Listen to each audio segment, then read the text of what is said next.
Proudly we hail.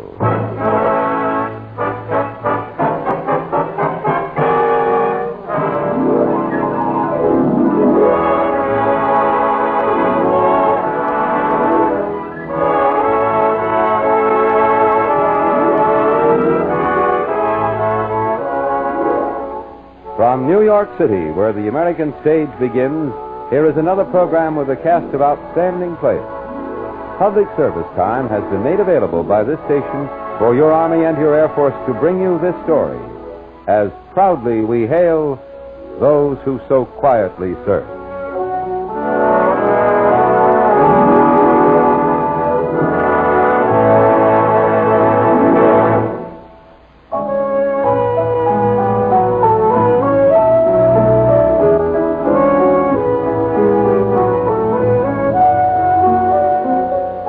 Our story is entitled Impersonation. It's a tale of exciting espionage. Our first act curtain will rise in just a moment. But first, here's a special message to the high school class of 52. The United States Army, the senior service, needs bright young men. Men with ambition who want to continue their education. If you can fill the bill, the Army will send you to one of its many fine technical schools. For the Army trains its men for such interesting and exciting fields as radio, radar, electronics, mechanics, meteorology, and many, many others. You'll not only get the finest training in the world, but you'll have an excellent opportunity for a satisfying career. Your Army is growing fast, and bright young men can grow with it. Why not get all the facts about what the Army has to offer you? Visit your nearest United States Army and United States Air Force recruiting station today. And now your Army and your Air Force present the proudly we hail production, Impersonation.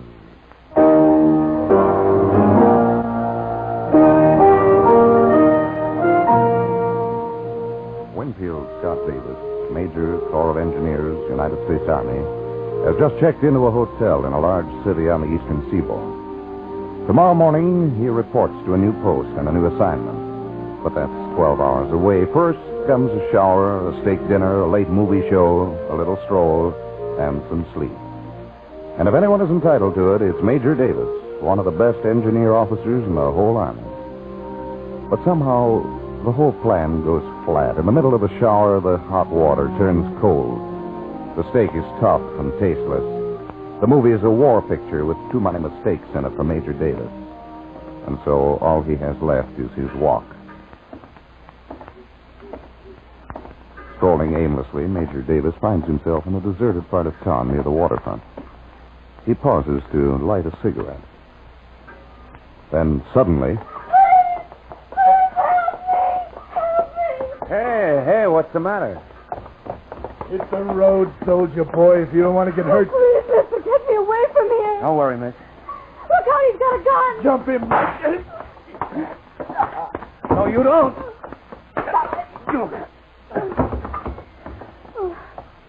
Are you all right? Yeah, I think so. I'll never know how I did that. Come on, we better get out of here. Maybe we can find a cab. How can I ever thank you? We're not out of this yet. Hurry, that looks like a main drag up ahead. We're sure to get a cab. Well, if you hadn't been out there... Taxi! We're in luck.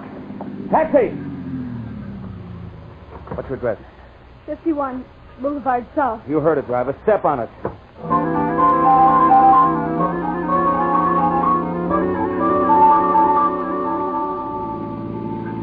Usually when I work late like this, I call up for a taxi. Tonight I thought I'd walk down to Main Street and take a trolley. It's only 3 blocks from the office. Well, whatever you do, don't try it again. Oh, no. You say you'll be stationed here, Major Davis? Yes, for a little while. Oh, won't you come in? The folks will insist on meeting you. Oh, look, I didn't do anything much. Stop it. Don't be modest. Why, if it weren't for you, Okay. Keep the change, darling. Oh, it's only fair to warn you. Pop was with the Rainbow Division in this one. Be prepared for Chateau Tears. All right. Here he is. Huh? Hey! Oh. Take him down to the basement. Lock him in.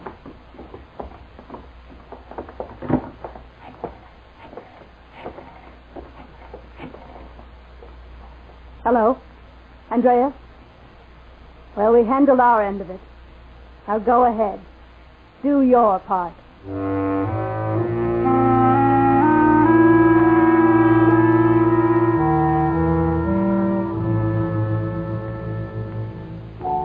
The time, the long ago summer of 1945. The city of Vienna. There's a little cafe right near the Prater, the famous amusement park in the center of town. And on this day, as it is every day, it's filled with soldiers. And their uniforms make a patchwork quilt of many colors. Yank, Tommy, Pierre, Ivan. For this is the city where the East meets the West in an uneasy truce. But East and West will agree on one thing. In Friedel's Cafe, you get the best glass of beer in Europe. Hey, Mac, give us a couple of brews here, will you? Hey, where's that white head, And sitting alone at the bar is a tall, brown-haired first lieutenant who wears a 7th Army patch. It's been a long war for Lieutenant Winfield Scott Davis, all the way up from Anzio into southern France, through Alsace-Lorraine, the Siegfried Line, Bavaria, and finally Austria. This is his life. The Army is his career. He has a job to do, and you can be sure it'll be done in the right way. He'll sit in Friedel's long enough for one more beer, one more cigarette, and then go back to his quarters. At whom are you staring, Sergei? Colonel, it's fantastic. What's fantastic, Sergei? Let me get my wallet. I want to show you a photograph. I hope I haven't lost. No. Here it is. Look, Colonel.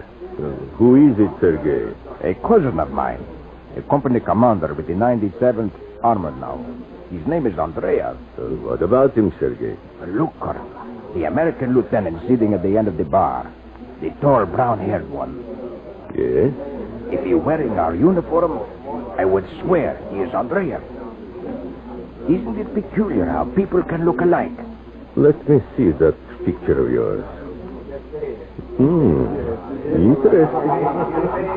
Tell me, how well do you know your cousin Andreas? We were boys together. We went to military school. We were in the same battalion for 6 years. And this American, you say, if he were wearing our uniform, he would fool you? Absolutely, Colonel. Interesting.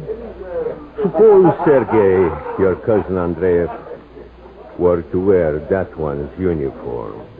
I would say, Colonel, that there are possibilities in the situation. Friedel. Yes, sir? Yes, sir? What will the officers have? Some information, Friedel. Oh, Colonel, what can poor Friedel tell you? That Yank officer, the one at the end of the bar. His name? I don't know, Colonel. Sergei, a routine check on Friedel first thing in the morning. See if he has relatives living in our zone. Yes, Colonel. Colonel, please. His name, Friedel? Davis. First name? Winfield, I think. Oh, excuse me, Colonel. I'm wanted in the kitchen. Very well, Friedel. That is enough. For the present, you may go. Thank you, sir. And Friedel, remember, your silence is your grandmother's best insurance policy. I understand, sir. I think our friend is calling you, Friedel. Bring him his beer. Yes, sir.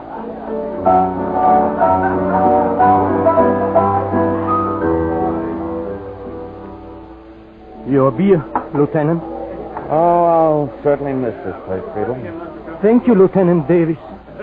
Oh, you know my name. Well, I know all my customers. Believe me, sometimes I wish I didn't.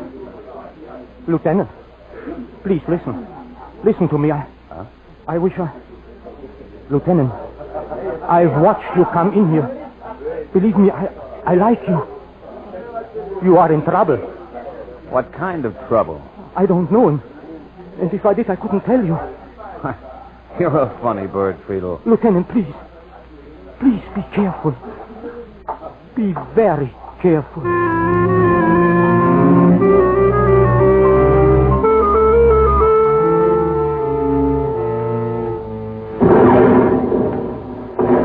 Up 50 meters!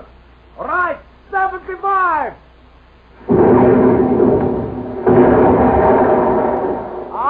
head up this speed. You'll never qualify, you, sir. You can't keep your head on maneuvers. How will you do in combat? But, Captain, the war is over. This war is over. Captain Andreev, Yes? message for you. Let's have it. Nobody told you men to rest. Continue firing. Captain Alexander Andreev, 97th Tank Division, 3rd Brigade. Uh-huh. Transfer to Intelligence Section. Army Headquarters, Vienna, Austria. Report to Colonel Svetlov. Just like the Army. Train a man for the armor for 10 years and then put him in intelligence. Cease firing! The trouble that will catch up with Lieutenant Davis is now well underway. It's being formulated, developed. The year is now 1948, and Davis is a captain in the Corps of Engineers. A good officer, a brilliant man who is destined for many more promotions. His superiors have their eyes on him. Unfortunately, so do some other people in far-off Vienna. Sit down, Andreev. Sergei, give him the folder. Yes, Colonel. Here, Alexander. Take this. Andreev, you will know the contents of every piece of paper in that folder by heart. Colonel, there must be hundreds of pages in here. From time to time, we will add more. Come in. Additional material for the Captain Davis file, Colonel. Good, Ludmilla, good. Give them to Captain Andreev. Beg pardon, Captain Davis. From now on, Andreev, your name is Davis.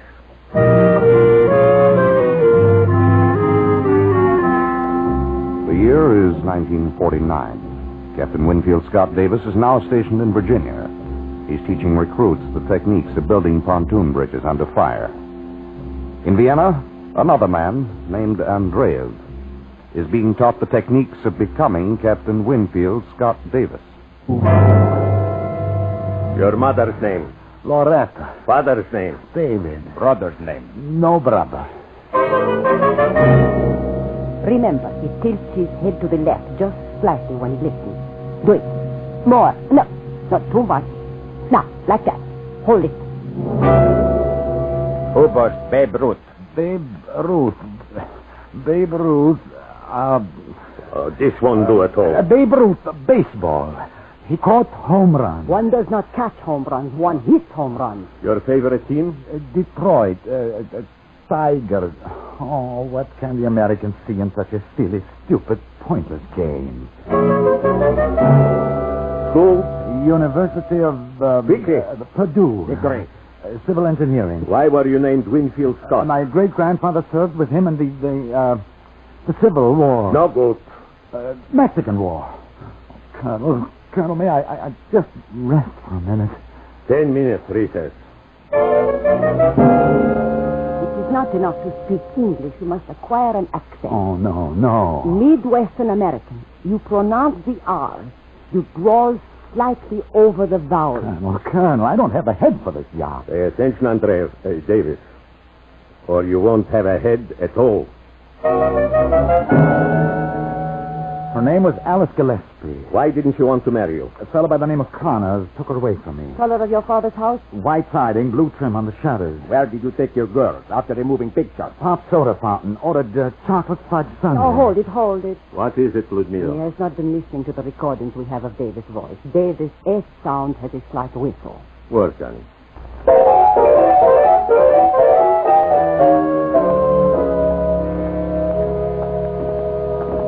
Poor. Colonel Svetlov is already there. You better not be seen together. Sergei, do you think I'll be able to do it? Good luck, Alexander. The name is Davis. Major Winfield Scott Davis. Hello, Friedel. Why, it's Lieutenant Davis. Oh, no, not Lieutenant. Major. How long? 7 years, Yeah, huh? how time flies. Yes, 1945. Will you be here in Vienna for a while? No, just passing through, but I had to stop in for some of Friedel's beer. Thank you, Major. Oh, excuse me, there's a customer. Hey, one of the colonels. Oh, we get only the biggest people here. Yes, Colonel? along with you. I remember, Colonel, you asked about him once before. Yes, so I did. Never mind, Friedel, never mind.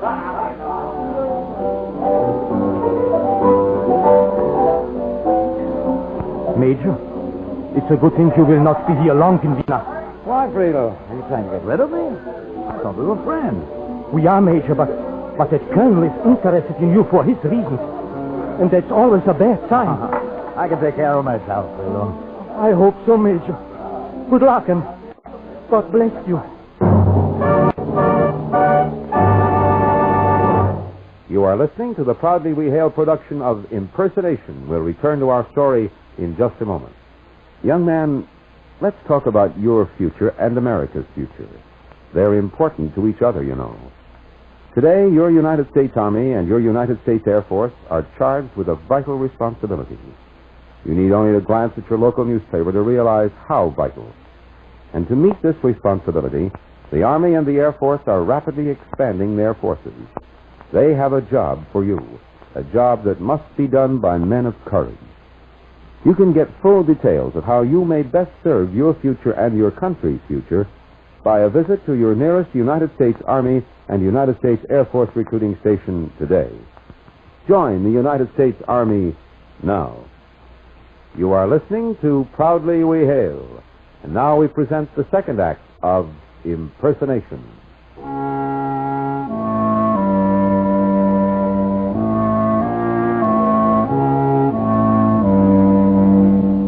A man named Major Winfield Scott Davis lies unconscious in the basement of a small house in the suburbs of an eastern city. At the same time, another man reports to the commanding officer of an army base on the waterfront. This man says his name is Major Winfield Scott Davis. He has papers to prove it. And, of course, he looks, talks, and acts like Davis. Why should anybody think anything is wrong here? After all, they didn't find out that this fellow's name was Alexander Andreev until quite some time later. Major Davis, huh? Glad to have you with us. Thank you, John. Have a chair. Well, heard a lot about you, Davis. Good record. Colonel Smith? Yes, I'll be right over. Oh, send Captain Connors in here. Oh, I clean forgot. It's a good thing she reminded me. I've got a date with the General and some Navy people this morning. We've got a problem, and I can tell you now I'm hoping you'll be able to give us a hand with it. Morning, sir. Major Davis, this is my adjutant, Captain Connors. He'll show you around the place, get you squared away. I've got to rush off, but I'll talk with both of you at lunch. Yes, sir. Good morning, sir. Hiya, Winnie. Well, look, Winnie, we're on the same post. We're going to live together. Oh, come on, Winnie, shake. This is great. I'm supposed to know this guy. Connors. Who in the Sam Hill is Connors? Hey, look, Winnie, Alice had the right to choose between us. That's how it goes. I didn't cut you out. Alice Gillespie. She threw me over for him. Okay, everything is okay. I can break this off. Well, what do you say? One of us was inside of a hospital for 6 months. But that was 10 years ago. Let's shake, Eddie.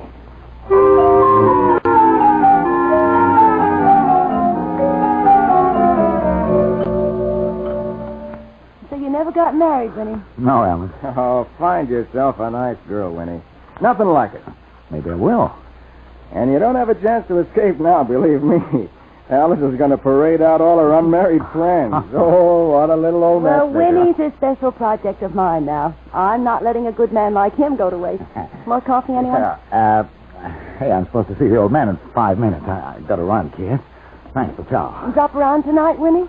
Well, I will get you 10. Alice will have Major Bryan's daughter over for bridge. She's number 1 on the list. Oh, Myrna's a very nice girl. Oh, poor Winnie. You're going to be hooked. Need some more? What's that? Oh, just an expression I picked up from a former ally. You know, I was in Vienna. Means, well, could mean anything. So what? Who cares? What's the difference? Anything. Kind of cute. Meet you all. See you, good people. So long. Same old Winnie, eh, Alice? Hasn't changed a bit.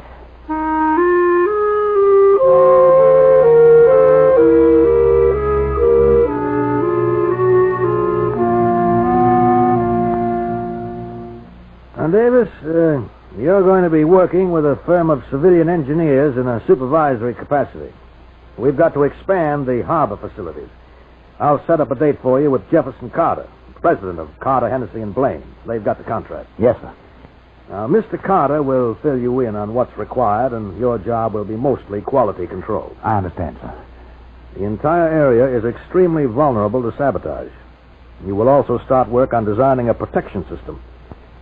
I want you to keep me posted every step of the way. Any questions? No, sir.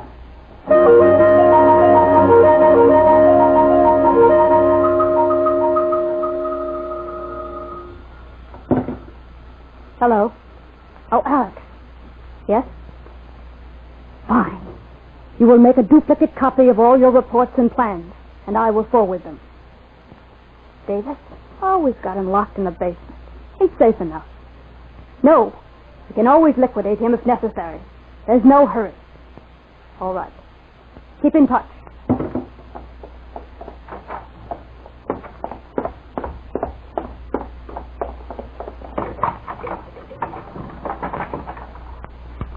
Why, you... That's where you are, Major Davis. That's where you are. I could pull this trigger before you could move an inch. What's the big idea? You realize I can be listed as a deserter? Oh, no. You reported for duty last week on schedule. Well, you're crazy. Major Winfield Scott Davis is even now present and accounted for on the post. You'll never get away with that. Do you know who's stationed there? Two people who've known me all my life. Alice and Eddie Connors. Major Winfield Scott Davis has had dinner with O'Connors every night this week. Well, I'm just keeping you up to date. Enjoy life. It's so short.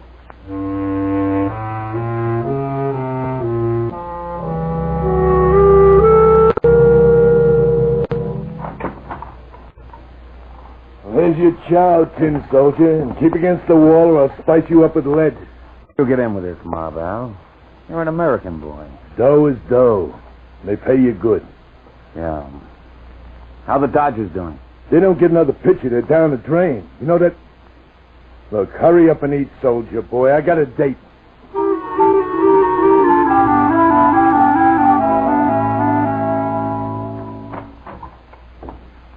I'll bring you some papers. Thanks, Al. Here's some cigarettes. Al, listen. I've got money. I never got married, and I've got no folks. I've been saving my pay for 10 years. Not interested, kid. I've got $15,000. You ain't talking to a country boy. Think about it, Al. Just think about it.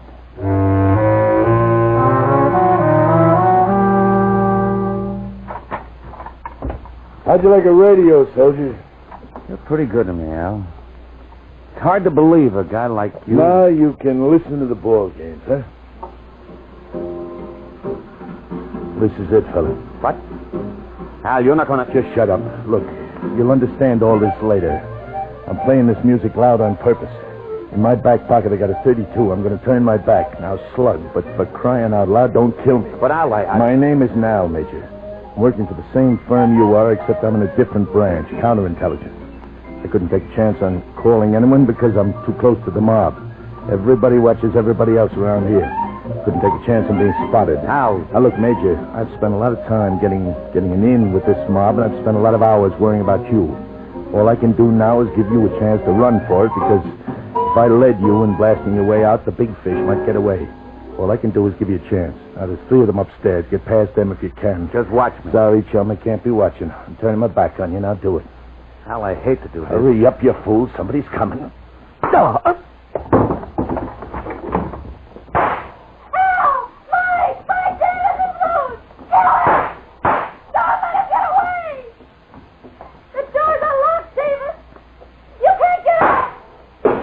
Police! Help! Police! Mike! Use your knife! The gun's empty! Mike! Look out! There's Big Bang! Close in on him! Come on, boy. I'm waiting for you. Hurry up, Mike! Hurry! Kill him! Not today, Michael, boy. Not today. Now, sister, now for you. I never hit a girl in my life. Keep away from me! Open up! Open up! It's the police!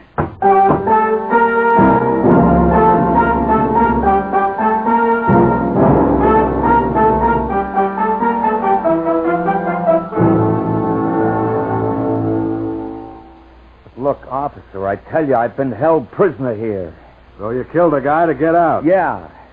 I guess you got someone who can vouch for you? Oh, yeah, my commanding officer should be able to. And then there's that guy. What guy? That guy that these people said was taking my place. You mean I'm mixed up in foreign intrigue? Yep. Right here in these little old United States. Okay, Major, but we've been out to the base. We've seen Davis. We've talked to him. So what does that make you? Well, maybe a phony, huh? What about Al? Hasn't he talked? Hey, listen, how about fingerprints? Why not check them? If Davis at the base has got the same prints as Davis sitting in front of you, then you can send me back to the salt mines. And if it turns out the other way, they'll probably take care of that.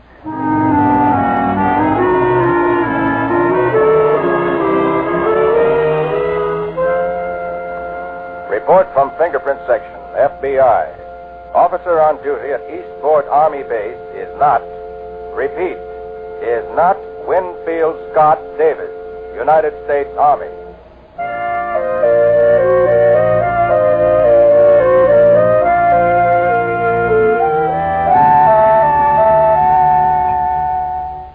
Mr. Andreev never knew what hit him. There he was on duty one morning, and that same afternoon he was sitting in a cell. Very quietly, Major Davis stepped into his rightful place at the post, and very few people knew the difference. Andreev's fate is not important to this story. He won't be doing the impersonation act again.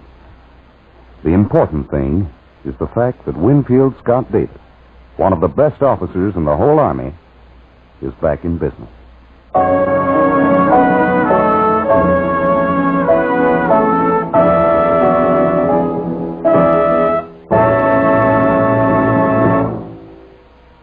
Today, your rapidly expanding United States Army needs intelligent young men with ability and ambition. Men intelligent enough to recognize the vital need for a strong armed force. Men with ability enough to be trained in a necessary job. Men with ambition enough to secure the future for themselves and their loved ones. Does this description fit you? Can you qualify? For full information on how you can fit in with the finest, check with your nearest United States Army and United States Air Force recruiting station now. Remember, the United States Army, the senior service of our armed forces, needs you.